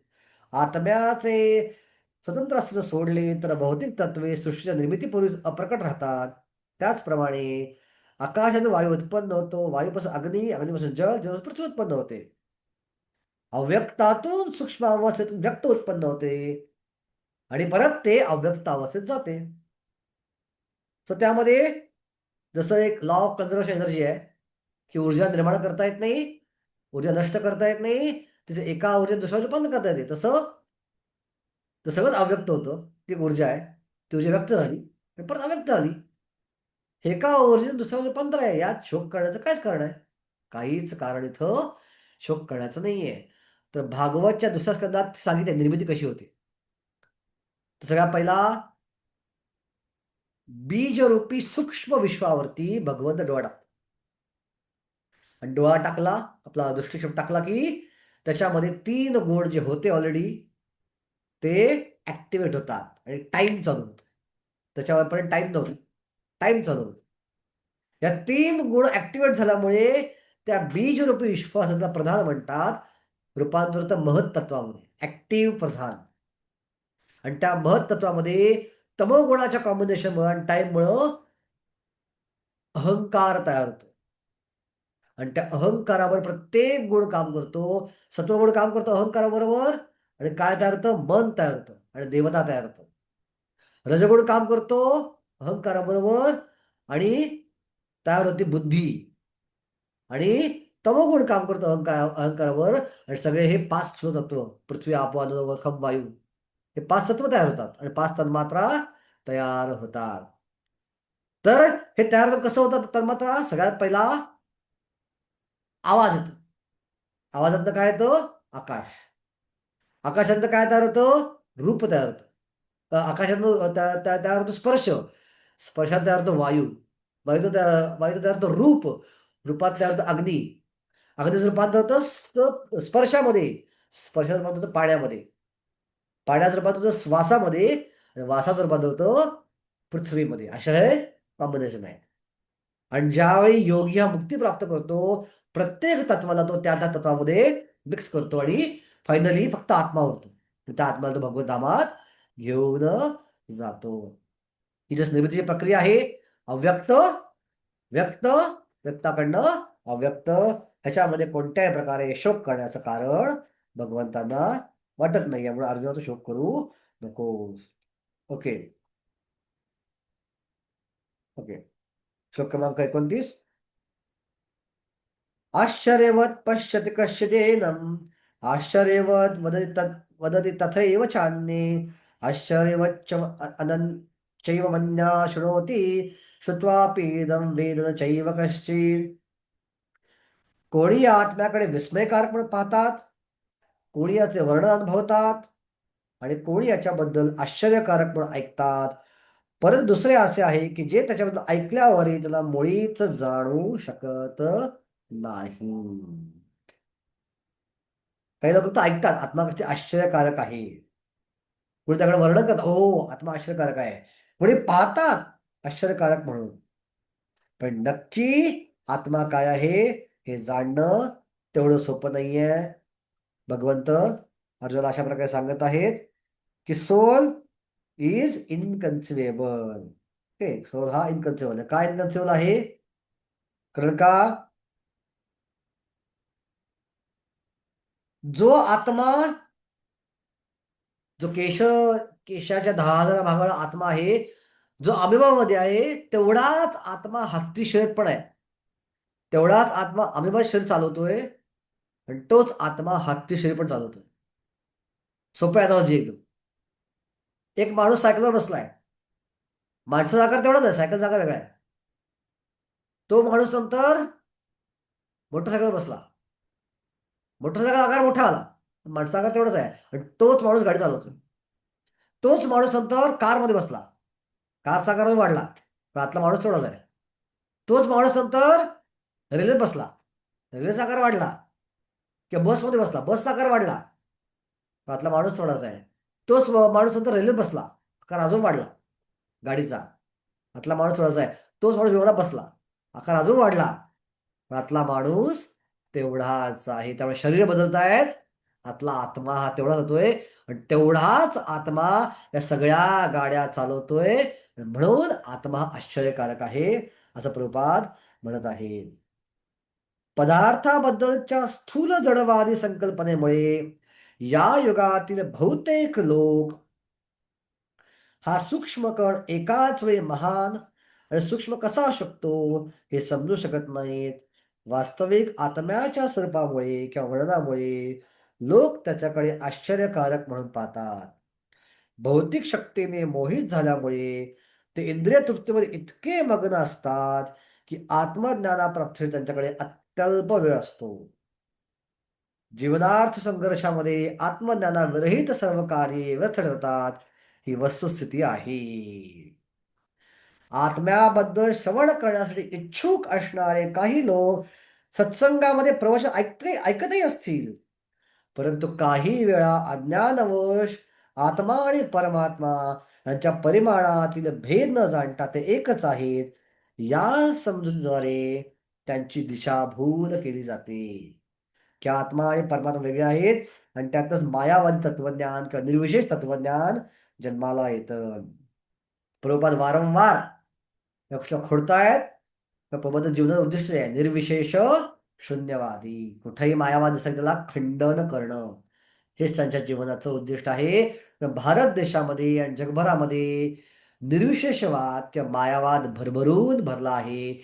आपण आणि भगवंत एकच आहोत हा सिद्धांत अनेक अध्यात्मवादाच्या मुळामध्ये घुसलेला आहे. आणि हा सिद्धांत जो आहे हा भगवत धामात जाण्यासाठी सर्वोच्च मुक्ती प्राप्त करण्यामध्ये मोठा अडथळा आहे.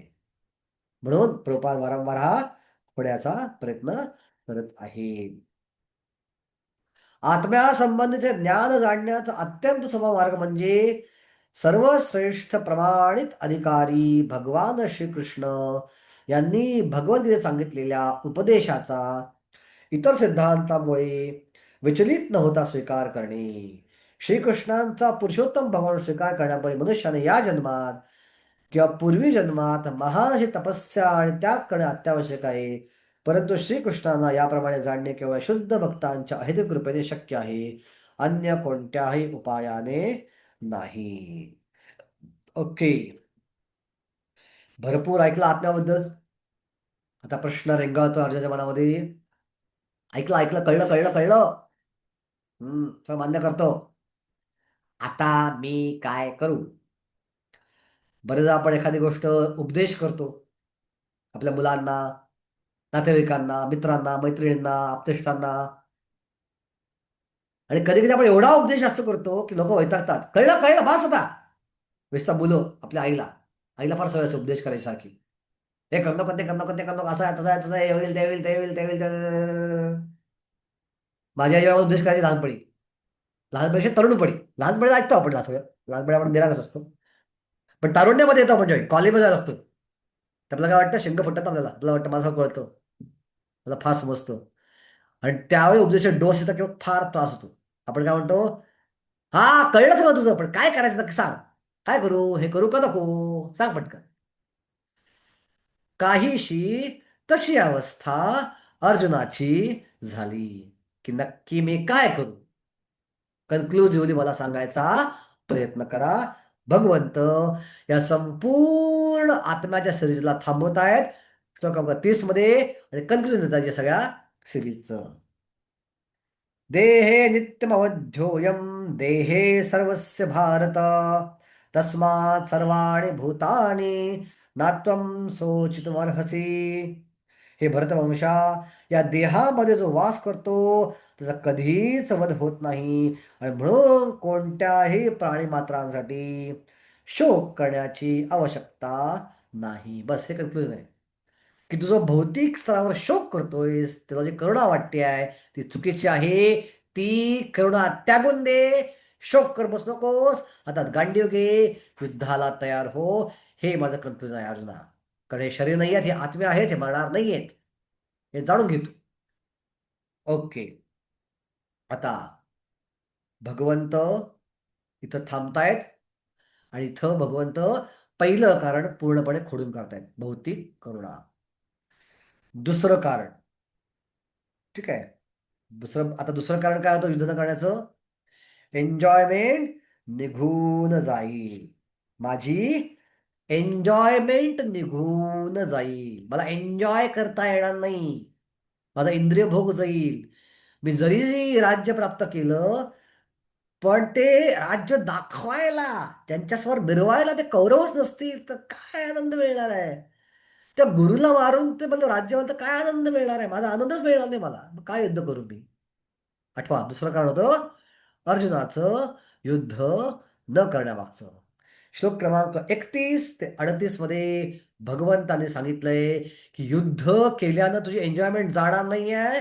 तुला एन्जॉय मिळणार आहे. तुला एन्जॉयमेंट पाहिजे ना, युद्ध कर. सो कर्मकांडाद्वारे भगवंतांनी एका प्रकारे भगवंताचं खालच्या स्तरावर येतात.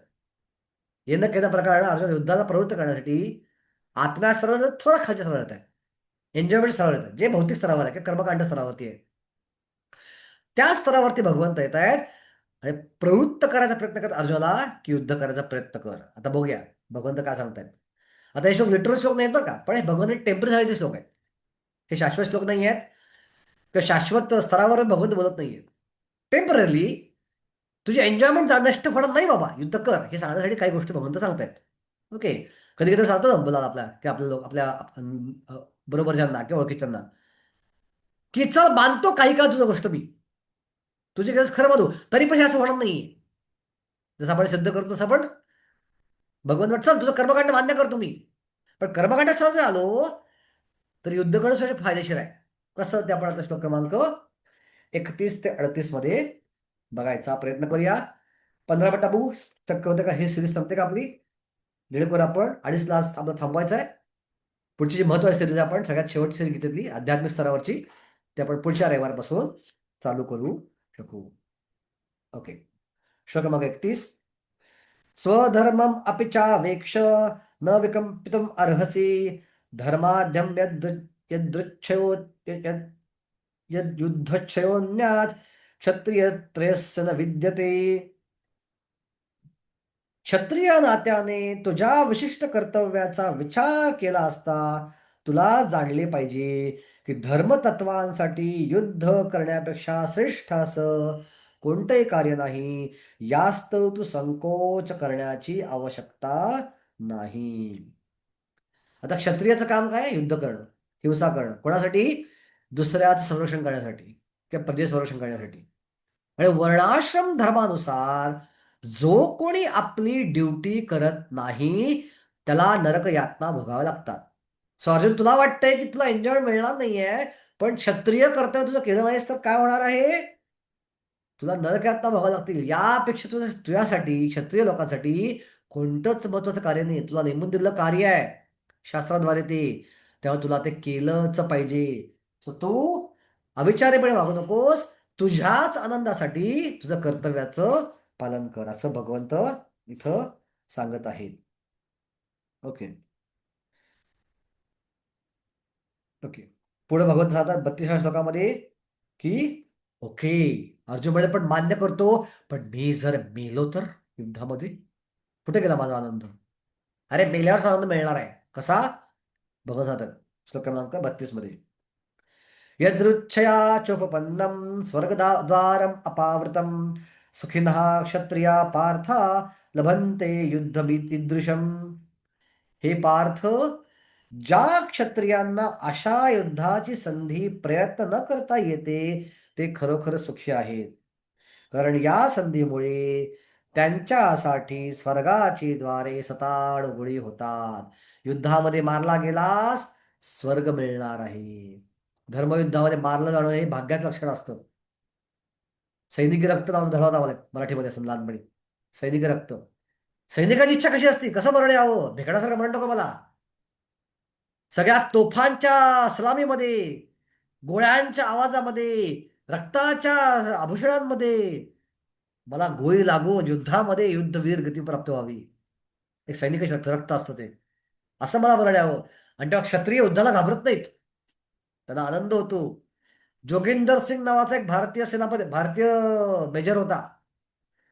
1962च्या चीन विरुद्धच्या युद्धामध्ये या एकट्या माणसानं त्याच्या छातीमध्ये अख्ख्या अर्ध्या अंगामध्ये 8 ते 10 गोळ्या लागल्या होत्या. आणि या गोळ्या लागल्या असताना त्याने युद्ध केलं आणि 50 ते 60 चीन सैन्याने मारून टाकलं आणि मग मेला तो. बघा, हे सैनिक रक्त आहे. आता आपण जसं गोळी आपल्या कान सोडा, गोळी आपल्या 500 फुटावर जरी गेली तरी आपली अवस्था खूप भयानक होईल. हे सहन करणं सोपं नसतं. गोळी कानात चाटून जरी गेली, चाटून गेली, एवढा रक्तप्रवाह होतो, भयानक रक्तप्रवाह होतो. गोळी सोडा चला. कोणी आजपर्यंत आयुष्यात पोलिसाची काठी खाल्ली आहे का पाठीवरती? मी खाल्ली आहे म्हणून म्हणतो, मी अनुभवात बोलतोय. लहानपणी आपण कधी गुन्हा केला नव्हता कुठला, कुठली चोरीमारी केली नव्हती मी. पण आमच्या सांगलीमध्ये मी ज्यावेळी 9वीत होतो, हिंदू मुसलमान दंगल झाली होती. मशिदीला कोणीतरी भगवा रंग फसला होता आणि हिंदू मुस्लिम दंगल झाली होती. आणि दंगल झाल्यामुळं तिथं संचारबंदी होती. आणि मी लहान होतो, मी काय बातम्यावर बघत नव्हतो, मला काय माहिती होतं संचारबंदी बिंदी आहे आणि संचार म्हणजे बाहेरला बंदी असती. मी तर 9वीत होतो का 10वीत होतो मला आठवत नाहीये. सकाळी 6 वाजता माझा गणिताचा क्लास होता आणि त्या क्लासला मी चाललो होतो सायकलवरनं आणि पोलिसांनी रट्टकन काठी मारली माझ्या पाठीमध्ये. जा घरी म्हटला चुपचाप, अजिबात रस्त्यात थांबायचं नाही. आणि ती एक काठी मला मारली पोलिसानं. मी 2-3 दिवस खाली पडत होतो. इतकी ती वेद जोरात लागली मला. इतक्या वेदना त्या पोलिस काठीमध्ये असतात. तर गोळी काय झाली तर क्षत्रिय क्षत्रिय झाला युद्धात मारला गेलास तुला अशा प्रकारचा आनंद मिळेल, तू अधिक एन्जॉय करशील. तुला भिकडाचं मरण झेपणार नाही आणि मेलास तर स्वर्गातून एन्जॉय करशील. ओके, श्लोक क्रमांक 33 मध्ये. पण जर युद्धातनं पळून गेलास तर मात्र काय होईल? लोक निंदा करतील. अरे, क्षत्रियाला निंदा सहन होत नाही रे अर्जुना. क्षत्रिय निंदा सहन करू शकत नाही. तुझी क्षमता नाही सहन करायची. ब्राह्मण निंदा सहन करू शकतो, क्षत्रिय निंदा सहन करू शकत नाही. ब्राह्मण शारीरिक वेदना सहन करू शकत नाही, पण निंदा सहन करू शकतो. क्षत्रियाला निंदा सहन करायची सवय नसती. वेदना किती सहन करेल तो? पुढे अपमान करायला सहन होत नाही. आणि जो अधिक प्रकारे सत्कारलेला आहे त्याचा जरा जरी अपमान केला तुला मरणाच्याही पेक्षा जास्त वेदना देतो. सो अर्जुना, तू जर पळून गेलास लोक तुला भित्रा म्हणतील आणि तो भित्रा म्हणलं तर सहन होणार नाही आणि तुझे मारायला उठशील त्याला. स्वतःच्या आत्ताच करून युद्ध करणं मारून टाक. अथ चेत्वहम अथ चेत्वाहम धर्म्यम संग्रामम न करिष्यसि तथा स्वधर्मम कीर्तिम च हित्वा पापम अवाप्ससी. परंतु जर धर्मयुद्ध करण्याचे तुझे कर्तव्य तू केले नाहीस तर कर्तव्य करण्यावर निष्काळजीपणा केल्यामुळे तुला निश्चितपणे पाप लागेल. याप्रमाणे योद्धा म्हणून तू तुझी कीर्ती गमावशील. तुझी कीर्ती तू गमावून बघशील. प्रभात तात्पर्य लिहितात, अर्जुन महान योद्धा होता हे प्रत्येकाला माहित होते. द्रोणाचार्य आशीर्वाद अस्त्र दिले होते, ज्या ऐवजी आपल्या गुरुचाही वध करू शकत होता. त्याचा पिता व स्वर्गाचा इंद्र यांच्या सहित अनेक अधिकारी व्यक्तींकडून युद्ध करण्याच्या पात्रतेबद्दलची विश्वसनीयता प्राप्त केली होती. परंतु जर त्याने युद्धाचा त्याग केला तर त्याने आपले क्षत्रियाचे कर्तव्य टाळले असे नव्हे, तर तो आपली कीर्ती आणि नावलौकिकही गमावून बसला असता. आणि याप्रमाणे नरकात जाण्याचे त्याने स्वतःच राजमार्ग बनवला असता. दुसऱ्या शब्दात सांगायचं झाल्यास तो युद्ध करून नव्हे तर युद्धापासून माघार घेतल्यामुळे नरकात गेला असता. ओके. अकीर्तिं चापि भूतानि कथयिष्यन्ति ते व्ययम् संभवतीश्च चाकीर्तिं मरणात अतिरिच्यते. हा श्लोक फार महत्वाचा आहे. मरणात अतिरिच्यते. अकर्तव्यश्चापि संभावितस्य चाकीर्तिं मरणात अतिरिच्यते. काय अर्थ याचा? लोक नेहमी तुझ्या अपयशांचं वर्णन करतील आणि सन्मान्य व्यक्तीसाठी दुष्कीर्ती ही मृत्यूपेक्षाही भयंकर आहे. अर्जुन, तुला वाटते की तू त्यांच्यावर करुणा दाखवतोयस आणि तू जंगलात जाऊन बसशीलही भिक्षा मागत, पण लोक असा विचार करणार नाहीत, ओ अर्जुन किती करुणामय आहे, किती महान भक्त आहे, किती करुणा दाखवते आमच्यावरती, किती मोठा साधू आहे आणि जंगलात जाऊन बसला आहे. लोक काय म्हणतील? अर्जुन भॅड आहे, अर्जुन भित्रा आहे. अशा प्रकारे लोक नावं ठेवतील आणि सन्मानित तुला अशा प्रकारे नावं ठेवणं मरणात अतिरिच्यते. हे मरणापेक्षा भयंकर असेल. तुला हे राग, ह्याचा तुला राग येईल, हा तुला सहज होणार नाही, तू शस्त्र उचलशीलच. अर्जुना, असा भ्याडपणे तुझीच अकीर्ती वाढवू नकोस. बेटर युद्ध कर आणि त्यात संपून टाक. तुझं काम तू कर.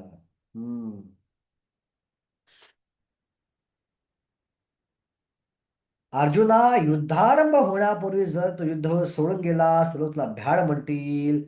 आणि आणि जर तू म्हणत असशील की लोक काही आपण बोलवत तरी तू युद्धभूमीतून पलायन करून तुझे प्राण वाचवशील, तर माझा तुला सल्ला आहे की तू युद्धात मरणे अधिक उत्तम आहे. अर्जुन असे म्हणेल ना की ठीक आहे, मी सहन करीन ते आणि मी पळून जाईन, पण लोक पळता पळता तुला मारून टाकतील. पेक्षा तू युद्धात वीरगतीला प्राप्त हो ना. असं भ्याडपणे म्हणण्यापेक्षा युद्धात वीरगतीला प्राप्त हो. तुझ्यासारख्या सन्मान्य व्यक्तीसाठी दुष्कीर्ती ही मृत्यूपेक्षाही भयंकर आहे. म्हणून प्राणरक्षणासाठी पलायन करण्यापेक्षा तू युद्धात मरण पावणे अधिक उत्तम आहे. त्यामुळे माझ्या मैत्रीचा दुरुपयोग करण्यापासून आपली सामाजिक प्रतिष्ठा गमावण्यापासून तुझे रक्षण होईल. म्हणून अर्जुनासाठी अंतिम निर्णय हाच होता की युद्धामध्ये माघार घेण्यापेक्षा बेटर युद्धात मृत्यू पत्करावा. ओके. भयाद्रणादुपरतं मन्यस्ते त्वां महारथा येषां चितं बहुमतो भूत्वा यास्यसि लाघवम्. या मोठ्या मोठ्या महारथी सेनापतींनी तुझ्या नावलौकिकाची आणि यशाची वाखाणणी केली आहे. त्यांना वाटेल की केवळ भीतीमुळे तू रणांगण सोडली आहेस आणि याप्रमाणे ते तुला तुच्छच समजतील. त्यांना अजिबात योग्य अशा गोष्टी वाटणार नाही. त्यांना हृदयामध्ये करुणा वाटणार नाही. सो बेटर युद्ध कर. ओके. नुसतं ते तुला भित्रास होणार नाहीत. तोंड गप राहतं का? माणूस नावं ठेवायला चालू केलं की बडबड बडबड चालू करतो. ते गप तर बसणार नाहीत, तुझी अपकीर्ती करतील. कसं? अवाच्यवादांश अवाच्यवादांश बाहून वदिष्यन्ति तवाहिता निंदस्तव समार्थ्यम ततो दुःखतरो न किम. तुझे शत्रू अनेक अपमानास्पद शब्दात तुझे वर्णन करतील आणि तुझ्या योग्यतेचा उपहास करतील आणि याहून अधिक दुःख तर असे तुला काय आहे. खूप तुझा अपमान होईल आणि यापेक्षा दुःखमय असं काहीही असणार नाही. आणि सगळ्यात 37 आणि 37व्या श्लोकामध्ये ही सिरीज भगवंत थांबवतात. हतो वा प्राप्स्ये स्वर्गम जित्वा वा भोक्षसे महिम तस्मात् उत्तिष्ठ कौन्तेय युद्धाय कृतनिश्चया. म्हणून तुझी जी भीती आहे की माझा आनंद नष्ट होईल, असं अजिबात होणार नाही अर्जुना. जर मारला जाशील रणभूमीवर तर स्वर्ग प्राप्ती होशील, जर विजय प्राप्त करशील तर पृथ्वी साम्राज्य उपभोगशील. म्हणून दोन्ही प्रकारे एन्जॉयमेंट दोन्हीकडे आहे. म्हणून युद्धाय कृतनिश्चया, दृढनिश्चय हो, उठ आणि युद्धाला तयार हो. तर इथं दुसरं कारण जे आहे भगवंतांनी की मी जर युद्ध केलं नाही, युद्ध केलं तर माझी एन्जॉयमेंट निघून जाईल. या 7 श्लोकांमध्ये भगवंतांनी ही एन्जॉयमेंटची भीती खोडून काढली आहे. कारण का? कर्तव्यनिष्ठ तोडलीस नरकात जाशील. तू पळून गेलास लोक तुला भ्याड म्हणतील. भ्याड म्हणल्यावर तुझा अपमान करतील. तुला ते पॉझिटिव्हली पाहणार नाहीत. आणि असं न केल्यामुळं हा अपमान तुला मरणापेक्षाही भयानक असेल. त्यापेक्षा तू माझ्या मैत्रीचा फायदा घे आणि युद्धाला तयार हो. युद्ध कर. मेलास स्वर्ग भोगशील, जिंकलास पृथ्वी भोगशील. दोन्ही प्रकारे फायदाच फायदा आहे. कुठल्याही प्रकारे एन्जॉयमेंट नष्ट होणार नाही. आता राहिली बाकी प्रमुख दोन कारण, पापाची भीती आणि जे कम्युनिटी प्रोजेक्ट होते त्याची भीती. ही दोन कारणं कशी भगवंतांनी खोडली आहेत हे आपण पुढच्या सत्रामध्ये, पुढच्या रविवारी श्लोक क्रमांक 38 ते पुढेपर्यंत पाहायचा प्रयत्न करूया. Okay okay. आपण एक श्लोक पाहू अजून. एक श्लोक पाहूया अजून. 38 श्लोक पाहू आपण. या 38 श्लोकामध्ये भगवान तिसरं कारण जे आहे पापाची भीती ती खोड काढली आहे. अर्जुनला काय वाटतं? मला पाप लागेल, त्यांना मारलं तर मला पाप लागेल. भगवंत काय म्हणतात? सुख दुःख समे कृत्वा लाभा लाभो जया जयो ततो युद्धायुज्यस्व नैदम पाप्यम अवाप्ससी. अर्जुना, पाप पुण्याचा विचार करू नकोस. सुख दुःख लाभ हानी जय अथवा पराजयाचा विचार न करता युद्धासाठी युद्ध कर. कर्तव्यामुळे युद्ध कर. जो कर्तव्यामुळे युद्ध करतो त्याला पाप लागत नाही. असे केल्याने तुला पाप लागणार नाही. 18व्या भगवंत म्हणतात की यस्य नाहं कृतो भावो बुद्धिर्यस्य न लिप्यते हत्वापि स इमाम लोकाम नाहंती न निबध्यते. जो अहंकारीपणे वागत नाही म्हणजे जी बुद्धी ही योग्य अयोग्य चांगलं वाईट माझं तुझ्या ह्याच्यामध्ये अडकून पडलेलं नाहीये, बुद्धिरस लिप्यते, अशा व्यक्ती हत्या जरी केली तरी तो मारत नाहीये आणि बांधला पण त्या हत्येत जात नाहीये. कारण तो कर्तव्य म्हणून युद्ध करतोय, तो कर्तव्य म्हणून मारतोय. तर अशा प्रकारे कर्तव्यामुळे युद्ध केल्यानं तुला पाप लागणार नाही. या न्यूट्रल लेवलला येऊन या समानता लेवलला युद्ध केल्यानं तुला पाप लागत नाही. त्या स्तरावरती पाप कधीही लागू शकत नाही. ओके. सो प्रभुपाद म्हणतात की जे भक्ती करतात त्यांना कोणाचं ऋण फेडायची गरज पडत नाही. साधारणपणे पाप का लागतात? आपण जर ऋण फेडलं नाही लोकांचं आणि प्रामुख्याने भगवंताचं ऋण फेडलं नाही तर पाप लागतात त्याला. कर्ज फेडलं नाही की फार टेन्शन असतं ना. आपण स्वतः कर्ज घेतलं आणि ते फेडलंच नाही तर फार टेन्शन येतं. सो लोक का दुःखी आहेत समाजामध्ये? लोक समाजामध्ये का चिंतेमध्ये आहेत? कारण त्याच्या डोक्यावर कर्ज आहे आणि ते फेडत नाहीयेत. कोणाचं कर्ज आहे? भगवंताचं कर्ज आहे. आणि भगवंताचं कर्ज न फेडल्यामुळे एवढा प्रकाश घेतलाय, एवढा पाऊस घेतलाय, एवढा वारा घेतलाय, एवढ्या गोष्टी फुकट घेतल्या आहेत. आपण कर्ज फेडलेलं नाहीये त्यामुळे डोक्यावर चिंता आहे. पण जे लोक हरे कृष्ण जप करतात ते काय करतात? हरे कृष्ण करून भगवंताचं कर्ज फेडतायत. आणि भगवंताचं कर्ज फेडलं की आपल्यावर ज्यांचं कर्ज आहे, कोणाकोणाचं कर्ज आहे? कष्ट सांगितलं बरोबर तात्पर्य. देवर्षी भूताप नृणाम न पितृणाम न किंकरो नायम ऋणीच राजन सर्वात्मनो यत् शरणं शरण्यं गतो मुकुंदम परिहृत्य कर्तुम. ऋषींचं, त्यानंतर देवांचं, त्यानंतर समाजाचं, नातलगांचं, माणसांचं, पितरांचं, राजाचं आपल्यावर ऋण आहे. पण जे भगवंताची भक्ती करतात ते ॲटोमॅटिकली सगळ्यांचं ऋण फेडतात. तर सगळ्यांचं ऋण फेडण्यासाठी सेपरेटली काही करायची गरज नाही. या स्तरावर जो काम करतो त्याला कोणत्याही प्रकारे पाप लागणार नाही. असं इनडायरेक्टली भगवंतांनी हा इंडिकेशन भक्तीचं या श्लोकात दिलेलं आहे की युद्ध केल्यानं, अशा स्तरावर युद्ध केल्यावर तुला पाप लागणार नाही. आता पुढची सिरीज आहे की भगवंत आता या स्तरावरनं उचलून अर्जुनाला आध्यात्मिक स्तरावर घेऊन जाणार आहेत. आणि तो आध्यात्मिक स्तर काय? तो बुद्धियोग काय? आपण श्लोक क्रमांक 39 ते 53 मध्ये आपण पुढच्या रविवारी पाहायचा प्रयत्न करूया. हरे कृष्णा. 1-2 मिनिटात कोणाला काही शंका आहे का? कोणाला काही प्रश्न आहे? नाही Prabhuji. Okay. Thank you very much. तुमचा मौल्यवान वेळ काढून तुम्ही या भक्तिशास्त्री क्लासमध्ये सहभागी झालात आणि मला प्रेरणा दिली बोलण्यासाठी. आपण पुढच्या रविवारी पुढचा प्रभात पाहायचा प्रयत्न करूया. हरे कृष्णा. श्री प्रभुपाद की जय. जय जय हरे कृष्णा, दंडवत प्रणाम. हरे दंडवत प्रणाम प्रभुजी. हरे कृष्णा. कृष्णा.